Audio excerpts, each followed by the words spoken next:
Time Warner Audiobooks presents Cane River, written by Lalita Tademy and read by Shari Belafonte, Jomarie Payton, and Edwina Moore.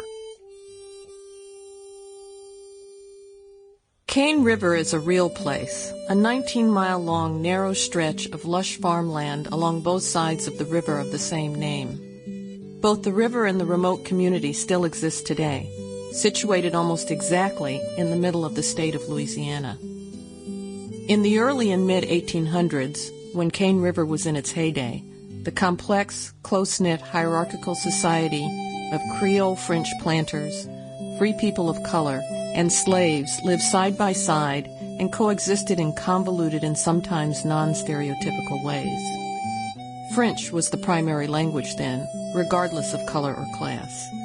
In Cane River, the free people of color, or gens de couleur libre, had accumulated a great deal of the local land and wealth, and were just as likely to be slave owners as their white neighbors. My great-grandmother Emily was born a slave in Cane River, just as the Civil War was beginning. Her mother Philomene and her grandmother Suzette were also born there. Emily's great-grandmother Elisabeth came from Virginia, not Louisiana, according to records I found, and she appeared in Cane River sometime before 1820, when she was still in her teens.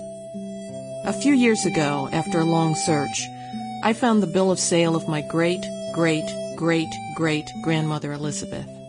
In 1850, she was sold for at least the second time in her life, away from her Cane River family, for $800. Holding a copy of that bill of sale in my hands was a life-changing event for me. By then, I had already left my very good job as a vice president for a high-technology Fortune 500 company, for reasons I couldn't explain to anyone, even myself.